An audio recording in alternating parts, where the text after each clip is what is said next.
ಓಂ ಶ್ರೀ ಗಣೇಶ ಶಾರದಾ ಗುರುಭ್ಯೋ ನಮಃ. ಹರಿ ಓಂ ನಮಃ ಶಿವಾಯ. ನಮಸ್ಕಾರ. ನಾನು ಶ್ರೀಮತಿ ಸುಗುಣ, ಜ್ಯೋತಿಷ್ಯ ವಿದ್ವಾನ್, ಆಚಾರ್ಯ. ಗ್ರಹಗಳ ಬದಲಾವಣೆಯಿಂದ ತಂತ್ರಬಾಧೆಗೆ ಒಳಪಡುತ್ತಿರುವಂತಹ ರಾಶಿಗಳ ಬಗ್ಗೆ ತಿಳಿಸಿಕೊಡುವಂತೆ ನನಗೊಬ್ಬರು ಕರೆ ಮಾಡಿ ಕೇಳಿಕೊಂಡಿರ್ತಾರೆ. ಹಾಗಾಗಿ ನಾನು ತಿಳಿಸ್ತಾ ಇದ್ದೀನಿ. ಈ ವಿಷಯದ ಬಗ್ಗೆ ಅವರು ಕೇಳಿರ್ತಾರೆ. ಇದರಿಂದ ನಿಮಗೂ ಅನುಕೂಲ ಆಗಬಹುದು ಅನ್ನುವ ಕಾರಣದಿಂದ ನಾನು ತಿಳಿಸ್ತಾ ಇದ್ದೇನೆ.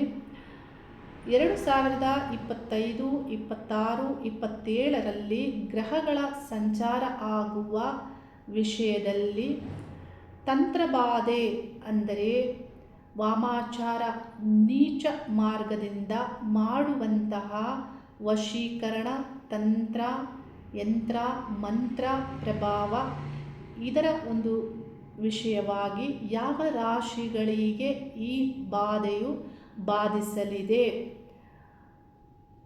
4 ರಾಶಿಯವರಿಗೆ ಮುಖ್ಯವಾಗಿ ಈ ವಿಷಯಗಳ ಒಂದು ಬಾಧೆ ಎಫೆಕ್ಟ್ ಹೆಚ್ಚಾಗಿ ಇರಲಿದೆ. ಅಂದರೆ ಸಿಂಹರಾಶಿಯವರಿಗೆ ಮೊದಲನೆಯದಾಗಿ, ಏಕೆಂದರೆ ಸಿಂಹರಾಶಿಯಿಂದ ಆಯುಸ್ಥಾನದಲ್ಲಿ, ಅಷ್ಟಮ ಸ್ಥಾನದಲ್ಲಿ ಶನಿ ಮತ್ತು ರಾಹು ಗ್ರಹಗಳ ಸಂಚಾರ ಆಗ್ತಾ ಇದೆ. ಶನಿ ನೆಗೆಟಿವ್, ನಕಾರಾತ್ಮಕವಾದಂತಹ ಶಕ್ತಿಯ ಪ್ರಭಾವ ಮಾಡುವಂತಹ ಗ್ರಹ.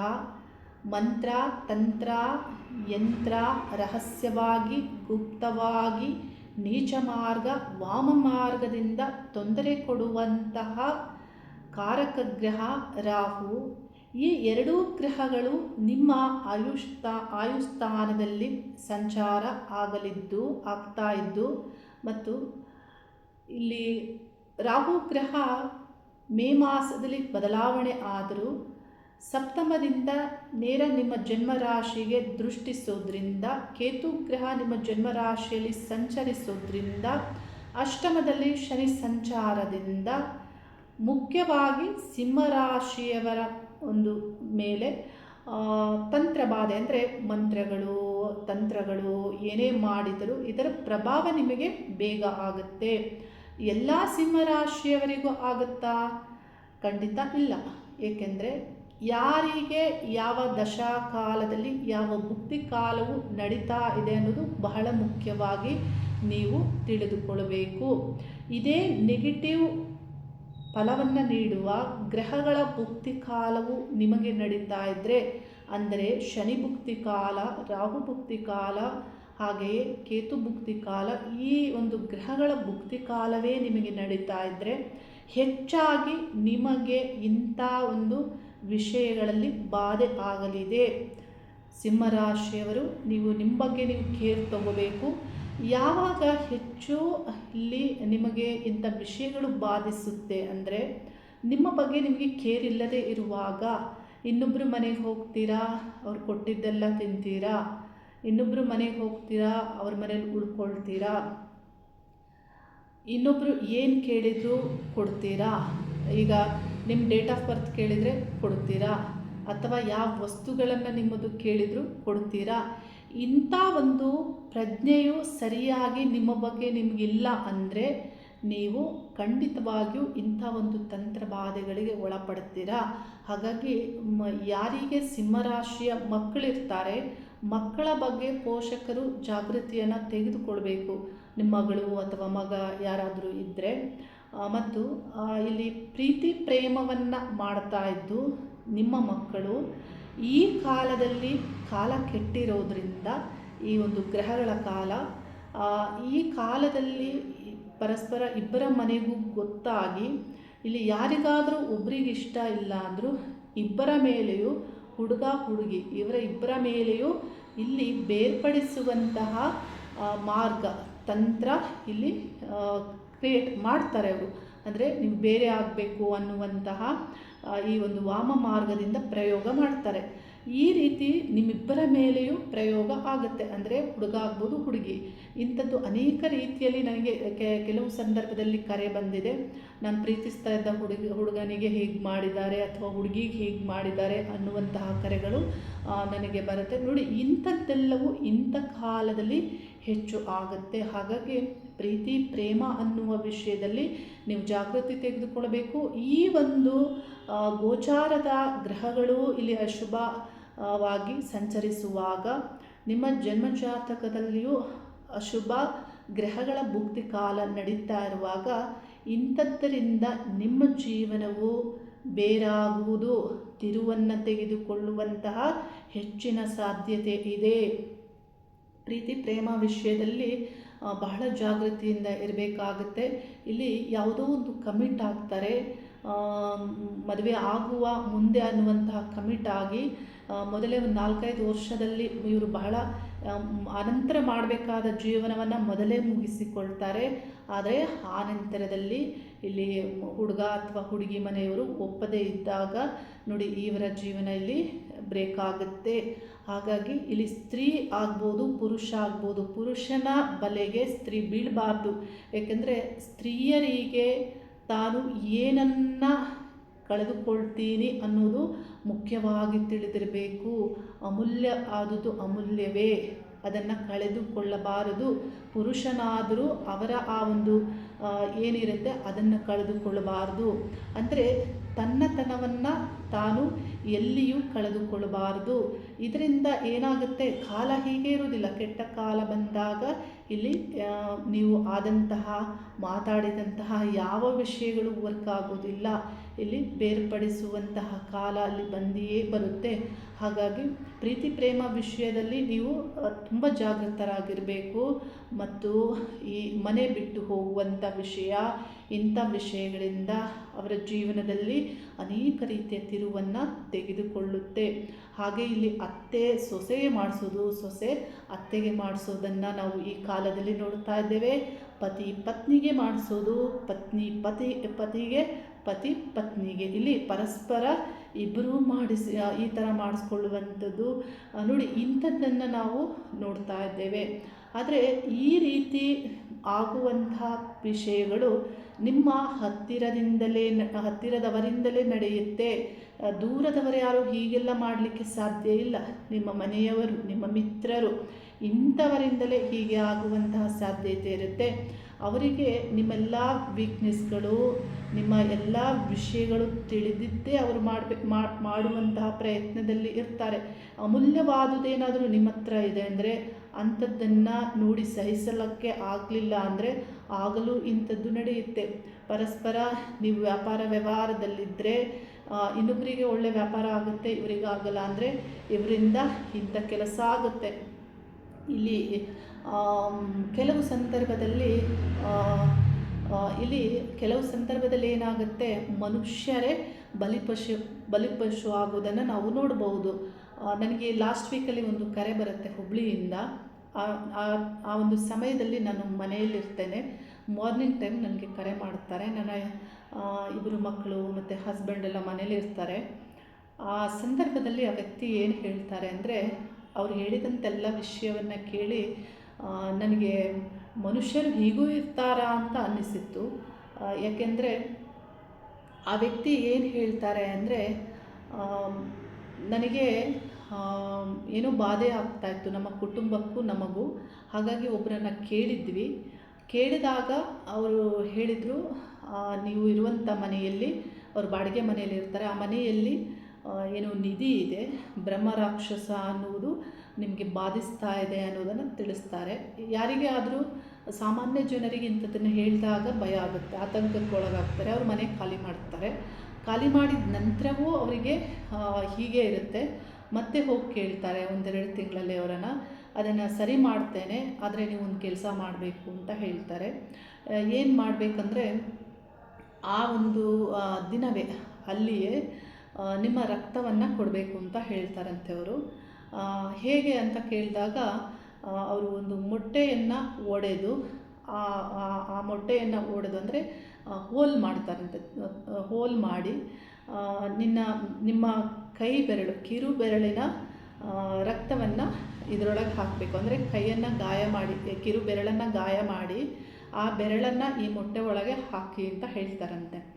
ಈ ವ್ಯಕ್ತಿ ಏನನ್ನು ಯೋಚನೆ ಮಾಡದೆ ಏನು ಇದರಿಂದ ಒಳ್ಳೆಯದು ಕೆಟ್ಟದ ಏನು ಅದರ ಬಗ್ಗೆ ಅವರಿಗೆ ನಾಲೆಡ್ಜ್ ಇರಲಿಲ್ಲ ಅಂತ ಅನಿಸುತ್ತೆ.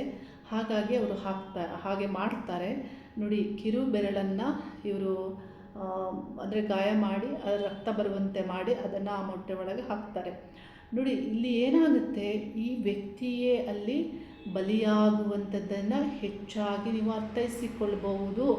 ಯಾರ ರಕ್ತ ಅಲ್ಲಿ ಹೋಗಿದೆ? ಅವರದ್ದೇ ಹೋಗಿದೆ. ಆ ರಕ್ತದಿಂದಲೇ ಇವರು ಮತ್ತೆ ಇಲ್ಲಿ ನೀಚ ಕಾರ್ಯವನ್ನು ಮಾಡ್ತಾರೆ. ಈ ವ್ಯಕ್ತಿಯ ಜೀವಕ್ಕೆ, ಈ ವ್ಯಕ್ತಿಯ ದೇಹಕ್ಕೆ ಅಪಾಯ ಇಲ್ಲಿ ಆಗುತ್ತೆ.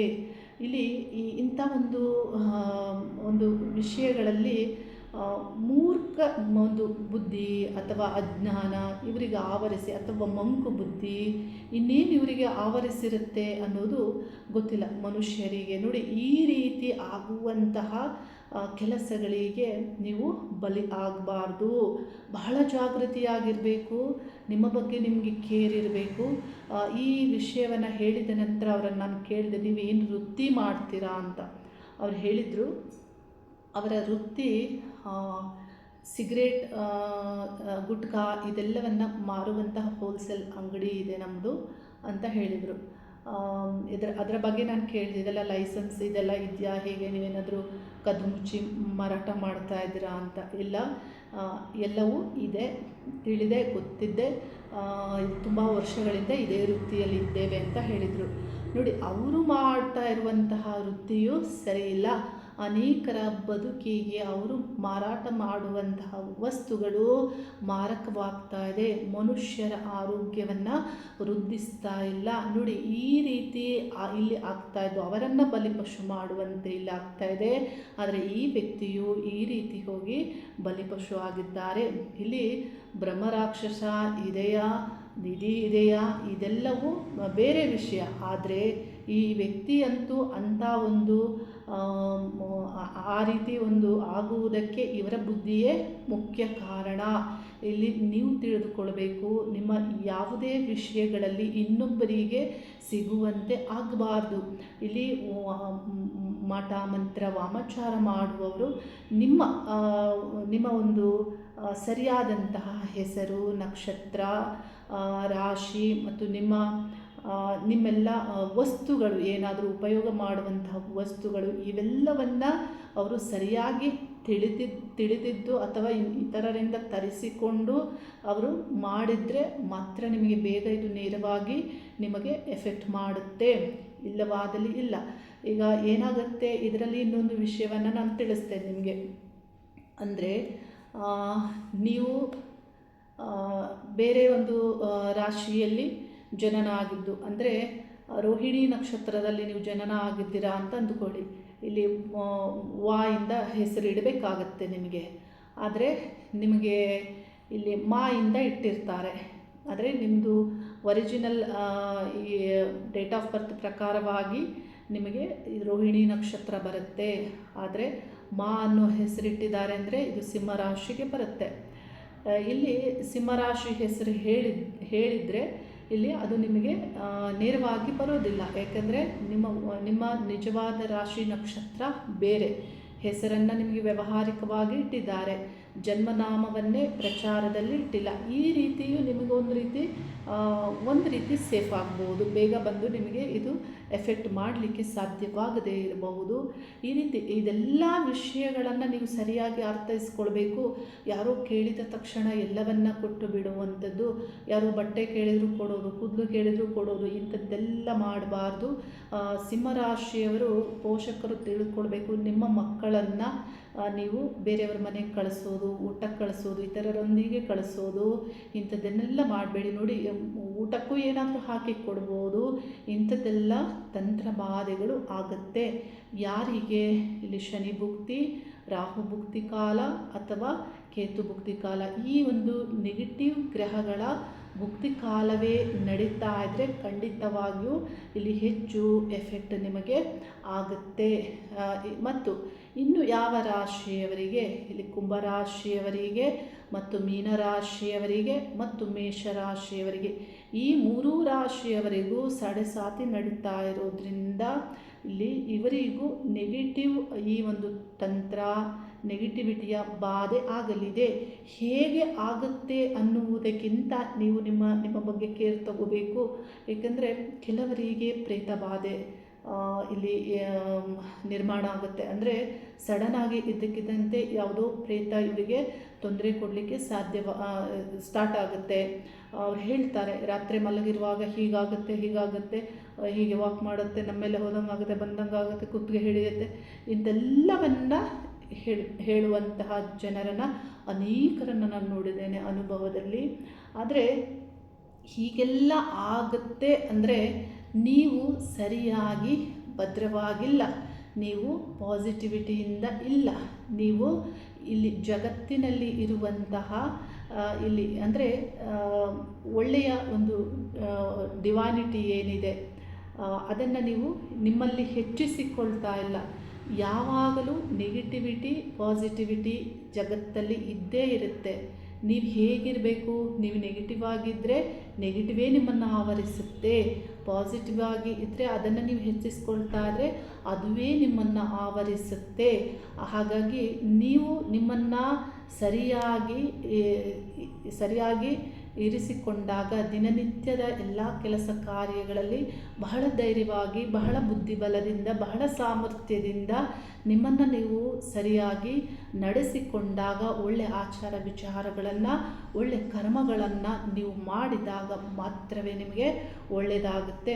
ನೋಡಿ, ಮನುಷ್ಯರ ಬುದ್ಧಿ ಅಂದರೆ ಪ್ರಜ್ಞೆ ಇಲ್ಲಿ ಪ್ರಾಣ, ಆತ್ಮ, ಹೃದಯ, ಮನಸ್ಸು ಇವೆಲ್ಲವೂ ಒಂದೇ ಒಂದು ಲಿಂಕಲ್ಲಿ ಇಲ್ಲಿ ಪರಸ್ಪರ ಒಂದರಿಂದ ಒಂದು ಈ ರೀತಿ ಇರುವಂಥದ್ದು. ಇದೆಲ್ಲ ಸರಿ ಇರಬೇಕಂದ್ರೆ ನಿಮ್ಮ ಪ್ರಜ್ಞೆ ಸರಿ ಇರಬೇಕು. ನಿಮ್ಮ ಪ್ರಜ್ಞೆ ಸರಿ ಇರಬೇಕಂದ್ರೆ ನಿಮ್ಮ ಬುದ್ಧಿಯೇ ಇಲ್ಲಿ ಆ ಪ್ರಜ್ಞೆಯೇ ಬುದ್ಧಿಯಾಗಿ ವರ್ಕ್ ಮಾಡುವಂಥದ್ದು. ಆ ಪ್ರಜ್ಞೆ ಅನ್ನೋದು, ಬುದ್ಧಿ ಅನ್ನೋದು ಸರಿ ಇಲ್ಲ ಅಂದಾಗ ಇಂಥೆಲ್ಲವೂ ಆಗುತ್ತೆ. ನೀವು ನಿಮ್ಮ ಬಗ್ಗೆ ಕೇರ್ ತಗೋಬೇಕಾಗತ್ತೆ. ಕೆಲವರನ್ನು ಹಾಳು ಮಾಡೋಕ್ಕೆ ಅಪಚಾರವನ್ನು ಮಾಡ್ತಾರೆ, ಅಪವಾದಗಳನ್ನು ನಿಮಗೆ ಅಂಟಿಸಲು ಪ್ರಯತ್ನ ಪಡ್ತಾರೆ. ಇದಕ್ಕೆ ಒಳಗಾಗದಂತೆ ನಿಮ್ಮ ನಡತೆ ಇರಬೇಕಾಗುತ್ತೆ. ಹೇಗೆ ಅಂದರೆ ನೋಡಿ, ಒಂದೊಳ್ಳೆ ನಡತೆ ಒಬ್ಬರಿಗಿದೆ ಅಂದರೆ ಅಪವಾದವನ್ನು ತಂದು ಹಾಕಲಿಕ್ಕೆ ಅಥವಾ ಒಂದು ಒಳ್ಳೆ ಏನಾದರೂ ಅಮೂಲ್ಯವಾದದ್ದು ಒಬ್ಬರ ಹತ್ರ ಇದೆ ಅಂದರೆ ಅನೇಕರು ಅದರ ಉಪಯೋಗವನ್ನು ಪಡೆದುಕೊಳ್ಳುವುದಕ್ಕೆ ನಾನಾ ಮಾರ್ಗಗಳಿಂದ ಜನ ಪ್ರಯತ್ನ ಪಡ್ತಾರೆ. ಇಲ್ಲಿ ನಿಮಗೆ ಉದಾಹರಣೆಯಾಗಿ ನಾನು ಹೇಳ್ತೇನೆ. ಅತ್ತಿಬೆಲೆಯಿಂದ ನನಗೆ ಕರೆ ಬರುತ್ತೆ ಲಾಸ್ಟ್ ವೀಕಲ್ಲಿ. ಅವರು ಡಾಕ್ಟರ್ ಅಂತ ಪರಿಚಯಿಸ್ಕೊಳ್ತಾರೆ ಅವರನ್ನು. ಅವರೇನು ಹೇಳ್ತಾರೆ ಅಂದರೆ, ನೀವು ವಾರಕ್ಕೊಂದು ಬಾರಿ ಅತ್ತಿಬೆಲೆಗೆ ಬಂದು ನೀವು ಕನ್ಸಲ್ಟೇಷನ್ ಕೊಡಬೇಕು ಅಂತ ಹೇಳ್ತಾರೆ. ನಾನು ಯಾಕೆ ಹೀಗೆ ಕೇಳ್ತಾ ಇದ್ದೀರಾ ಅಂತ ಕೇಳಿದೆ ಅವರನ್ನು. ಅವ್ರು ಹೇಳಿದರು, ವೃತ್ತಿಯಲ್ಲಿ ಅವರು ಡಾಕ್ಟರ್ ಅಂತ ಹೇಳಿದ್ದಾರೆ, ಯಾಕೆ ಹೀಗೆ ಕೇಳ್ತಾ ಇದ್ದೀರಾ? ನನ್ನ ತಂದೆಯವರು ಜ್ಯೋತಿಷ್ಯ ಹೇಳ್ತಾ ಇದ್ದರು, ಜನ ಈಗಲೂ ಕೇಳ್ತಾ ಇರ್ತಾರೆ. ಹಾಗಾಗಿ ನೀವು ವಾರದಲ್ಲಿ ಒಂದು ಬಾರಿ ಬಂದರೆ ಇಲ್ಲಿ 25ರಿಂದ 30 ಜನರಿಗೆ ಒಂದೇ ದಿನದಲ್ಲಿ ನೀವು ಮಾತಾಡಿ ಹೋಗಬಹುದು ಅಂತ ಹೇಳ್ತಾರೆ. ಅಂದರೆ ಆ ಜನ ಈಗಲೂ ಅಷ್ಟು ಜನ ನಿಮ್ಮ ಮನೆಗೆ ಬರ್ತಾರ ಡೈಲಿ ಅಂತ ನಾನು ಅವರನ್ನು ಕೇಳಿದೆ. ಇಲ್ಲ, ನಾನು ಮಾರ್ಕೆಟಿಂಗ್ ಮಾಡ್ತೀನಿ ಅಂತ ಹೇಳ್ತಾರೆ. ನೋಡಿ, ಡಾಕ್ಟ್ರಾದವರು ಈ ರೀತಿ ವೇನಲ್ಲಿ ಬರ್ತಾರೆ ಅಂದರೆ ಇದು ನಂಬಲಿಕ್ಕೆ ಸಾಧ್ಯವಾಗೋದಿಲ್ಲ. ಇನ್ನೊಂದು ವಿಷಯ ಏನಂದರೆ, ಅವರು ಮಾರ್ಕೆಟಿಂಗ್ ಮಾಡುವಂತಹ ಆ ವಿಷಯ ನೋಡಿ, ಇವರು ನನ್ನ ಹೆಸರನ್ನು ಇಟ್ಟುಕೊಂಡು ಮಾರ್ಕೆಟಿಂಗ್ ಮಾಡ್ತಾರಂತೆ. ಅಷ್ಟಕ್ಕೂ ನನ್ನ ಅಲ್ಲಿ ಹೋಗಿ ನಾನು ಯಾಕೆ ಹೇಳಬೇಕು? ಅವರ ಪ್ಲೇಸಲ್ಲಿ ನಾನು ಭದ್ರವಾಗಿರ್ತೇನಾ? ನಾನು ನನ್ನ ಆಚಾರ ನಡತೆಯಲ್ಲಿ ನಾನು ಸರಿ ಇರ್ತೇನಾ? ಇದೆಲ್ಲವೂ ಬಹಳ ಮುಖ್ಯವಾಗುತ್ತೆ. ಅದಕ್ಕೆ ಅವರಿಗೆ ನಾನು ತಕ್ಷಣ ಹೇಳಿದೆ, ಈ ರೀತಿ ನಾವು ಹೋಗಿ ಎಲ್ಲಿಯೂ ಹೇಳೋದಿಲ್ಲ. 25 ಅಲ್ಲ, 30 ಅಲ್ಲ, 40 ಜನ ಬಂದರೂ ನಾನಲ್ಲಿ ಬಂದು ಹೇಳೋದಿಲ್ಲ. ನಿಮಗೆ ಅಷ್ಟು ಅವರಿಗೆ ಒಳ್ಳೆಯದಾಗಬೇಕು ಅನ್ನೋದು ನಿಮಗಿದ್ದರೆ ನನ್ನ ವಿಳಾಸ ಕೊಟ್ಟು ನೀವು ನೇರವಾಗಿ ನನ್ನ ಕಚೇರಿಗೆ ಕಳಿಸಿ ಅಂತ. ನೋಡಿ, ಒಂದು ಅಮೂಲ್ಯವಾದದ್ದು ಏನೋ ಯಾರಲ್ಲೋ ಇದೆ ಅಂದರೆ ಅಲ್ಲಿ ನಾನಾ ರೀತಿಯಲ್ಲಿ ಅವರು ಹೇಗಾದರೂ ಅದರ ಉಪಯೋಗ ಪಡೆದುಕೊಳ್ಳುವಂತೆ ಅಥವಾ ಇನ್ನೇನೇನೋ ಪ್ರಯತ್ನವನ್ನು ಪಡ್ತಾರೆ. ಅವರು ಆ ವೇನಲ್ಲಿ ಕೇಳುವುದು ಸರಿ ಇಲ್ಲ. ಒಂದು ಕಾಲಲ್ಲಿ ಇಂಥ ವಿಷಯವನ್ನು ಒಬ್ಬ ಗೌರವಾನ್ವಿತ ಸ್ತ್ರೀಯೊಂದಿಗೆ ಮಾತಾಡೋದು ಸರಿ ಇಲ್ಲ. ಇಲ್ಲೇನಾಗುತ್ತೆ ಅಂದರೆ, ನಾನು ಬಹಳ ತಿಳಿದಂಥವರ ಮನೆಗೆ ನಾನು ಹೋಗೋದಿಲ್ಲ.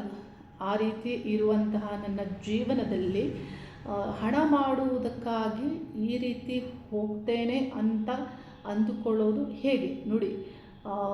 ಇಲ್ಲಿ ಏನಾಗುತ್ತೆ, ನಾವು ಮಾಡುವಂತಹ ಸಂಪಾದನೆಯಲ್ಲೂ ನಮಗೆ ಧರ್ಮ ಕರ್ಮ ಎಲ್ಲವೂ ಸರಿ ಇರಬೇಕಾಗುತ್ತೆ.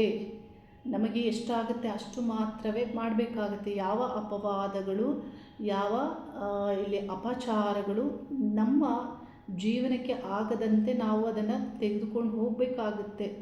ಇಲ್ಲಿ ಇಂಥ ನಾನಾ ವಿಷಯಗಳಲ್ಲಿ ನನಗೆ ಇಂತಹ ಒಂದು ಜನರ ಒಂದು ಮುಖ ಪರಿಚಯ ಆಗಿದೆ. ಆದರೆ ಮೊದಲ ಒಂದು ಪ್ರಯತ್ನದಲ್ಲಿ ಅವರು ವಿಫಲರಾಗ್ತಾರೆ. ನನಗೆ ಅವರನ್ನು ಕರೆಗಳಲ್ಲಾಗ್ಬೋದು ಅಥವಾ ಡೈರೆಕ್ಟ್ ಮೀಟ್ ಡಿಸ್ಕಷನಲ್ಲಾಗ್ಬೋದು, ಇಂಥದ್ರಲ್ಲೆಲ್ಲ ಅವರು ಇಂಥ ವಿಷಯಗಳನ್ನು ತಗೊಂಡು ಬಂದಾಗ ನನಗೆ ನಗು ಬರುತ್ತೆ. ಯಾಕೆ ಮನುಷ್ಯರು ಇಂಥ ಪ್ರಯತ್ನವನ್ನು ಮಾಡ್ತಾರೆ, ಮತ್ತೆ ಮತ್ತೆ ಇಂಥ ಪ್ರಯತ್ನವನ್ನು ಮಾಡ್ತಾರೆ ಅನ್ನೋದು. ಅಂದರೆ ಈ ಒಂದು ಜನ ಯಾವ ರೀತಿ ಏನನ್ನು ಹೇಗೆ ಪಡೆದುಕೊಳ್ಳಂದರೆ ಹಣಕ್ಕಾಗಿ ಏನು ಬೇಕಾದರೂ ಮಾಡಲಿಕ್ಕೆ ಅವರು ತಯಾರಿ ಇರ್ತಾರೆ. ಯಾವಾಗಲೂ ನಮ್ಮ ಬಗ್ಗೆ ನಾವು ಕೇರ್ ತೆಗೆದುಕೊಳ್ಬೇಕು ಅನ್ನೋದು ಇಲ್ಲಿ ನಿಮಗೆ ನಾನು ತಿಳಿಸ್ತಾ ಇರುವಂತಹ ವಿಷಯ. ಇಲ್ಲಿ ಮನಿಯೇ ಅಲ್ಲ, ಅದಕ್ಕೂ ಮೀರಿದ್ದೇನೋ ಇದೆ. ಅದರ ಹುಡುಕಾಟವನ್ನು ಮಾಡಿ, ಹಣವೇ ಅಲ್ಲ ಇಲ್ಲಿ, ಅದಕ್ಕೂ ಮೀರಿದ್ದು ಬಹಳಷ್ಟು ಇದೆ. ಅದರ ಹುಡುಕಾಟವನ್ನು ನೀವು ಮಾಡಬೇಕಾಗುತ್ತೆ. ಮತ್ತು ನಿತ್ಯಲೂ ನಕಾರಾತ್ಮಕ ಶಕ್ತಿಗಳ ಪ್ರಭಾವ ಆಗಬಾರದು. ಅದಕ್ಕಾಗಿ ಇಷ್ಟ ದೇವತಾ ಪೂಜೆಯನ್ನು ಹೆಚ್ಚಿನದಾಗಿ ಮಾಡಬೇಕು. ಯಾರಿಗಾದರೂ ಈಗ ಒಬ್ಬರಿಗೆ ಇಷ್ಟವಾದ ದೇವರಿರುತ್ತೆ, ಆ ದೇವರಿಗೆ ಏನಾಗುತ್ತೆ, ಆ ಒಂದು ಕನೆಕ್ಷನ್ ಡೆವಲಪ್ ಆಗಿರುತ್ತೆ. ಅದರಿಂದ ನಿಮ್ಮ ಮನಸ್ಸು ಸರಿ ಇರುತ್ತೆ. ಹಾಗಾಗಿ ಇಷ್ಟ ದೇವತಾ ಪೂಜೆಯನ್ನು ನೀವು ಹೆಚ್ಚಾಗಿ ಮಾಡಬೇಕು. ಮತ್ತು ಸಂಕಷ್ಟ ಕಾಲದಲ್ಲಿ ಯಾರಿಗೇ ಆದರೂ ಅಂದರೆ ಕಾಪಾಡುವಂತಹ ಶಕ್ತಿ ಅನುಭವಕ್ಕೆ ಬಂದಿರುತ್ತೆ. ಆ ದೇವರನ್ನು ನೀವು ಬಿಡದೆ ನೀವು ನೆನೆಯಬೇಕು ಮತ್ತು ಪ್ರಾರ್ಥಿಸಬೇಕು. ಮಂತ್ರ ಮನನ ಮಾಡುವುದು, ಪೂಜೆ ಮಾಡುವುದು, ಯಾವುದಾದ್ರೂ ರೀತಿಯಲ್ಲಿ ಆ ಶಕ್ತಿಯನ್ನು ನೀವು ನೆನೆಬೇಕು. ದೇವರೇನು ಕೇಳಿಲ್ಲ, ನನಗದೇ ಕೊಡು, ಇದೇ ಕೊಡು, ಹಾಗೆ ಮಾಡು, ಹೀಗೆ ಮಾಡು ಅನ್ನೋದು ಕೇಳಿಲ್ಲ. ಆದರೆ ಮುಖ್ಯ ಏನಂದರೆ, ನೀವು ಸರ್ವಕಾಲದಲ್ಲೂ ಆ ಶಕ್ತಿಯನ್ನು ನೆನೆಯುವುದು ಮಾತ್ರವೇ. ಅದು ಯಾರಾದರೂ ಆಗ್ಬೋದು, ವಿಷ್ಣು ಅಥವಾ ಶಿವ ಅಥವಾ ದೇವಿ, ಯಾರು ಹನುಮಾನ್, ಯಾರಾದರೂ ಆಗ್ಬೋದು. ಒಟ್ಟು ಶಕ್ತಿಯೇ ನಿಮ್ಮನ್ನು ಕಾಯುವಂಥದ್ದು. ಹಾಗಾಗಿ ಅದರ ಒಂದು ನೆನೆಯುವುದು, ಪ್ರಾರ್ಥನೆ, ಧ್ಯಾನ ಇದೆಲ್ಲವೂ ಆಗಬೇಕಾಗುತ್ತೆ. ಮುಖ್ಯವಾಗಿ ನಕಾರಾಯ ಇಲ್ಲಿ ನಕಾರಾತ್ಮಕ ಶಕ್ತಿಯ ಪ್ರಭಾವವನ್ನು ತೆಗೆದುಹಾಕಬೇಕು ಅಂದರೆ ಶಿವ ಮಂತ್ರ ಬಹಳ ಇಲ್ಲಿ ಚೆನ್ನಾಗಿ ವರ್ಕ್ ಮಾಡುತ್ತೆ. ಓಂ ನಮಃ ಶಿವಾಯ, ಓಂ ನಮಃ ಶಿವಾಯ.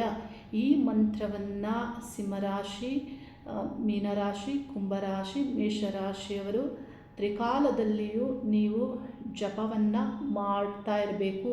ಮಧ್ಯಾಹ್ನ ಆದರೂ ಸರಿ, ಬೆಳಿಗ್ಗೆ ಆದರೂ ಸರಿ, ಅಥವಾ ನಿಮ್ಮ ಕಚೇರಿಯಲ್ಲಿದ್ದರೂ ಸರಿ, ನೀವು ಡ್ರೈವ್ ಮಾಡ್ತಾಯಿದ್ರು ಸರಿ, ಎಲ್ಲಾದರೂ ಏನಾದರೂ ಮಾಡಿ, ಆದರೆ ಜಪವನ್ನು ಮಾಡೋದನ್ನು ಮರಿಬೇಡಿ. ಆಗ ನಿಮಗೆ ಏನಾಗುತ್ತೆ, ಆ ಪಾಸಿಟಿವಿಟಿ, ಆ ಮನೋಬಲ, ಬುದ್ಧಿಬಲ ಇವೆಲ್ಲವೂ ಹೆಚ್ಚಾಗುತ್ತೆ. ಎಲ್ಲೂ ಇಂಥ ಮೋಸಕ್ಕೆ ಒಳಗಾಗೋದಿಲ್ಲ. ಈ ರೀತಿ ನೀವು ಮಾಡೋದ್ರಿಂದ ನಿಮಗೆ ಒಳ್ಳೆಯದಾಗುತ್ತೆ. ನೋಡಿ, ಹಣ ಇರುವವರು ಅನೇಕ ರೀತಿಯ ಹೋಮ ಪೂಜೆಗಳನ್ನು ಮಾಡಿಸ್ತಾರೆ. ಆದರೆ ನಿತ್ಯ ಮಾಡುವಂತಹ, ನೀವು ಮಾಡಿಕೊಳ್ಳುವಂತಹ ಪರಿಹಾರವೇ ಬಹಳ ಮುಖ್ಯವಾಗಿ ಕೆಲಸ ಮಾಡುತ್ತೆ. ದೃಷ್ಟಿ ದೋಷಗಳು, ದಾಟು ದೋಷಗಳು, ಈ ಏನಾದರೂ ಹೋಗಿ ಬೇಡದೇ ಇರೋದನ್ನು ಮುಟ್ಟಿರ್ತೀರ. ಇಂಥ ದೋಷಗಳು ನಿಮಗಾದಾಗ ಆಗ್ತಾ ಇರುತ್ತೆ. ಅಂಥದ್ದನ್ನು ನೀವು ಸರಿಪಡಿಸ್ಕೋಬೇಕಂದ್ರೆ ನೀವು ತಿಂಗಳಿಗೆ 1 ಬಾರಿ ಆದರೂ ಶ್ರೀ ಗಣೇಶ ದೇವಸ್ಥಾನದಲ್ಲಿ ದೃಷ್ಟಿಯನ್ನು ತೆಗೆದು, ತೆಂಗಿನಕಾಯಿಯಿಂದ ದೃಷ್ಟಿ ತೆಗೆದು ನೀವು ತೆಂಗಿನಕಾಯಿಯನ್ನು ಒಡೆಯುವಂತೆ ನೀವು ಅಲ್ಲಿ ಕಲ್ಲಿಟ್ಟಿರ್ತಾರೆ, ಅದನ್ನು ಒಡಿಬೇಕಾಗುತ್ತೆ. ಅಂದರೆ ಹಿಂದಿನ ಕಾಲದಲ್ಲಿ ಬಲಿಕಲ್ಲು ಅಂತ ಇರ್ತೈತೆ, ಅಂದರೆ ತೆಂಗಿನಕಾಯಿ ಹೊಡಿಲಿಕ್ಕೆ ಇರುವಂತಹ ಕಲ್ಲು ಇರುತ್ತೆ. ಅಂದರೆ ಇದು ಹಳೆಯ ದೇವಸ್ಥಾನಗಳಲ್ಲಿ ಬಹಳ ಮುಖ್ಯವಾಗಿ ಇರ್ತಾ ಇತ್ತು. ಈಗಿನ ದೇವಸ್ಥಾನಗಳಲ್ಲಿ ನನಗೆ ಹೆಚ್ಚು ತಿಳಿದಿಲ್ಲ. ನಾನು ಹಳೆಯ ದೇವಸ್ಥಾನಗಳಲ್ಲಿ ನೋಡಿದ್ದೇನೆ. ಮಂಗಳೂರು, ಕೇರಳ ಈ ಕಡೆಗಳಲ್ಲೆಲ್ಲ ಹೆಚ್ಚಾಗಿದೆ. ತಮಿಳುನಾಡು ಈ ಕಡೆಯಲ್ಲಿ ತೆಂಗಿನಕಾಯಿಯಲ್ಲೇ ಯಾಕೆ ದೃಷ್ಟಿಯನ್ನು ತೆಗಿರಿ ಅಂತ ಹೇಳಿದೆ ಅಂದರೆ, ಅದು ಬಹಳ ಒಂದು ಪವಿತ್ರವಾದಂತಹ ವಸ್ತು. ಕಲ್ಪತರು ಅನ್ನೋದನ್ನು ದೇವತೆಗಳು ನೀಡಿದಂತಹ ಹೆಸರು ಅದಕ್ಕೆ. ಯಾಕಂದರೆ ಅದರ ಒಂದು ಆ ತೆಂಗಿನಕಾಯಿ ಹೇಗಿರುತ್ತೆ, ಅದರ ಸೇಫ್ ಹೇಗಿರುತ್ತೆ ಅನ್ನೋದನ್ನು ನೀವು ನೋಡಿ. ಅದನ್ನು ಯಾವುದೇ ಒಂದು ನಕಾರಾತ್ಮಕವಾದ ಪ್ರಾಣಿ ಪಕ್ಷಿ ಇವ್ಯಾವುದು ಮುಟ್ಲಿಕ್ಕೆ ಸಾಧ್ಯವಿಲ್ಲ. ಅಂಥ ಒಂದು ತೆಂಗಿನಕಾಯಿಯಿಂದ ನೀವು ದೃಷ್ಟಿಯನ್ನು ತೆಗೆದು ಅಥವಾ ಏನೇ ಅಡೆತಡೆಗಳಿದ್ದರೂ, ವಿಘ್ನಗಳಿದ್ದರೂ ಅದು ಹೋಗುವಂತೆ ನೀವು ಶ್ರೀ ಗಣೇಶ ದೇವಸ್ಥಾನದಲ್ಲಿ ನೀವು ಅದನ್ನು ಮಾಡೋದ್ರಿಂದ, ಆ ತೆಂಗಿನಕಾಯಿನ ಒಡೆಯೋದ್ರಿಂದ ನಿಮಗೆ ಇಲ್ಲಿ ಅನುಕೂಲಗಳಾಗುತ್ತೆ. ಈ ಕೆಟ್ಟ ದೋಷಗಳು ಹೋಗಲಿಕ್ಕೆ ಪ್ರಾರಂಭ ಆಗುತ್ತೆ. ಇದರ ಸಂಬಂಧಪಟ್ಟಂತೆ ನಾನೊಂದು ವಿಡಿಯೋ ಮಾಡಿ ನಾನು ಹಾಕಿದ್ದೆ ಒಂದು 4-5 ತಿಂಗಳ ಹಿಂದೆ. ಆ ಲಿಂಕನ್ನು ನಾನು ಡಿಸ್ಕ್ರಿಪ್ಷನಲ್ಲಿ ಕಮೆಂಟಲ್ಲಿ ಆ ಒಂದು ಭಾಗದಲ್ಲಿ ನಾನು ಕೊಟ್ಟಿರ್ತೇನೆ. ನೀವು ಬೇಕಿದ್ರೆ ಅದನ್ನು ನೋಡ್ಕೊಳ್ಬೋದು. ಈ ರೀತಿ ನಿಮಗೆ ಎಫೆಕ್ಟ್ ಆಗಬಾರದು ಅಂದರೆ ನಿಮ್ಮ ಮನಸ್ಸು ಸರಿಯಾಗಿ ಬುದ್ಧಿಬಲದಿಂದ ಕೆಲಸ ಮಾಡಬೇಕಾಗುತ್ತೆ. ಈ ವಶೀಕರಣ, ವಾಮಾಚಾರ, ಮಾರಣ ಇಂಥ ಒಂದು ವಿಷಯಗಳಿಗೆ ನೀವು ಒಳಗಾಗಬಾರ್ದು. ನೋಡಿ, ಏನಾಗುತ್ತೆ, ನಿಮ್ಮ ಬುದ್ಧಿಬಲ ಸರಿ ಇಲ್ಲ ಅಂದಾಗ ನಕಾರ ಒಂದು ಶಕ್ತಿಗಳಿಂದ, ವಾಮಾಚಾರದಿಂದ, ನೀಚ ಮಾರ್ಗದಿಂದ ಮಾಡುವವರು ಗೆದ್ದು ಬಿಡ್ತಾರೆ, ಅಥವಾ ಅವರು ಹಣ ಮಾಡಿಕೊಳ್ತಾರೆ, ನಿಮ್ಮ ಬದುಕನ್ನು ಕೆಡಿಸ್ತಾರೆ. ಇದೆಲ್ಲ ಆಗುತ್ತೆ. ಇಂಥದ್ದೆಲ್ಲ ಆಗಬಾರ್ದು ಅಂದರೆ ನಿಮ್ಮ ಬುದ್ಧಿಬಲ ಸರಿ ಇರಬೇಕು. ಆ ಬುದ್ಧಿಯನ್ನು ಸರಿಪಡಿಸ್ಕೊಳ್ಳಿ. ಮತ್ತು ಯಾವುದೇ ಒಬ್ಬ ಜ್ಯೋತಿಷಿ ಹತ್ರ ಆಗ್ಬೋದು, ಅಥವಾ ಇನ್ಯಾರೇ ಆಗ್ಬೋದು, ತಾಂತ್ರಿಕ ಪಂಡಿತಿ ಏನು ನೀವು ನೋಡ್ತೀರ ಬೋರ್ಡ್ ಹಾಕ್ಕೊಂಡಿರೋದು, ಅವ್ರ ಹತ್ರ ಹೋಗಬೇಕಾದ್ರೆ ಬಹಳ ಜಾಗೃತಿಯಿಂದ ನೀವು ಹೋಗಬೇಕಾಗತ್ತೆ. ಯಾರು ಯಾವಾಗ ಏನು ಮಾಡ್ತಾರೆ ಅನ್ನೋದು ಗೊತ್ತಾಗೋದಿಲ್ಲ. ಯಾರಾದರೂ ಬುದ್ಧಿವಂತನ ಕರ್ಕೊಂಡು ಹೋಗಿ, ಏನಾದರೂ ಹಾಗೆ ಹೋಗಲೇಬೇಕು ಅಂತ ಇದ್ದರೆ ಯಾರಾದರೂ ಹಿರಿಯರನ್ನು ಕರೆದುಕೊಂಡು ಹೋಗಿ. ನಿಮಗೆ ಸಮಸ್ಯೆ ಆಗ್ತಾಯಿದ್ರೆ ಒಬ್ಬರೇ ಎಲ್ಲ ಹೋಗಬೇಡಿ, ಸ್ವಲ್ಪ ಪ್ರಾಕ್ಟಿಕಲ್ ಆಗಿ ಯೋಚನೆ ಮಾಡಿ. ಇದರಿಂದ ಏನಾಗ್ಬೋದು, ಏನಾಗುತ್ತೆ ಅನ್ನೋದು. ಮುಖ್ಯವಾಗಿ ಈ ಬೇರೆಯವ್ರ ಮನೆಗೆ ಹೋಗೋದು, ಬೇರೆಯವ್ರು ಕೊಟ್ಟು ತಿನ್ನೋದು, ಇದೆಲ್ಲವನ್ನು ಅವಾಯ್ಡ್ ಮಾಡಬೇಕಾಗತ್ತೆ. ಇನ್ನು ದೂರ ಪ್ರಯಾಣ ರಾತ್ರಿ ಹೊತ್ತಲ್ಲೇ ಹೋಗುವಂಥದ್ದು, ಅಮಾವಾಸ್ಯೆ ಆದರೆ ಆಗಲಿ ಹೋಗೋಣ ಅನ್ನೋದು, ಗ್ರಹಣ ಆದರೆ ಆಗಲಿ ಹೋಗೋಣ ಅನ್ನೋದು, ಇಂಥದ್ದೆಲ್ಲ ಅಹಂಕಾರ ಇರಬಾರ್ದು. ಇದ್ದಾಗಲೇ ಇಂಥದ್ದೇನೋ ಒಂದು ಬಾಧಿಸೋದಕ್ಕೆ ನಿಮಗೆ ಸಾಧ್ಯವಾಗುತ್ತೆ. ನಿಮ್ಮ ಆಚಾರ, ನಡತೆ, ಗುಣ ಇವೆಲ್ಲವೂ, ಒಂದು ವಿನಯ, ಬುದ್ಧಿ ಇವೆಲ್ಲ ಸರಿ ಇದ್ದಾಗ ದೇವರಿಗೆ ನೀವು ಹತ್ತಿರ ಆಗಿರ್ತೀರ. ದೇವರು ಆಗಿದ್ದಾಗಲಿ ಅಂತ ಬಿಡೋದಿಲ್ಲ, ರಕ್ಷಿಸ್ತಾರೆ. ಹೀಗಾಗುತ್ತೆ. ಹಾಗಾಗಿ ಪ್ರತಿಯೊಬ್ಬರು ನಿಮ್ಮ ಒಂದು ಜೀವನವನ್ನು ನೀವೇ ಕೇರ್ ಮಾಡ್ಕೋಬೇಕು. ನಿಮ್ಮ ಜೀವನವನ್ನು ನೀವು ಕ್ರಿಯೇಟ್ ಮಾಡ್ಕೋಬೇಕು, ರೂಪಿಸ್ಕೊಳ್ಬೇಕು. ಈ ಎಲ್ಲ ವಿಷಯಗಳಲ್ಲಿ ಮೇಷರಾಶಿಯವರು, ಮೀನರಾಶಿಯವರು, ಕುಂಭರಾಶಿಯವರು, ಸಿಂಹರಾಶಿಯವರು ಹೆಚ್ಚಾಗಿ ಜಾಗೃತಿಯನ್ನು ತೆಗೆದುಕೊಳ್ಳಿ. ನಿಮಗೆ ದಶಾಭುಕ್ತಿ ಕೆಟ್ಟಿದ್ದರೆ ನೀವು ನಿಮ್ಮ ಬಗ್ಗೆ ಸಂಪೂರ್ಣ ಜಾಗೃತಿಯನ್ನು ತೆಗೆದುಕೊಳ್ಳುವುದು ಬಹಳ ಒಳ್ಳೆಯದು. ಪ್ರಕೃತಿಯಲ್ಲಿ ಪ್ರಾರ್ಥನೆ ಮಾಡ್ತೇನೆ, ಶಿವನಾರಾಯಣರಲ್ಲಿ ಪ್ರಾರ್ಥನೆ ಮಾಡ್ತೇನೆ. ಸದಾ ನಿಮಗೆ ರಕ್ಷೆ ಇರಲಿ ಅನ್ನುವ ಪ್ರಾರ್ಥನೆಯೊಂದಿಗೆ ಶುಭವಾಗಲಿ. ಹರಿ ಓಂ ನಮಃ ಶಿವಾಯ.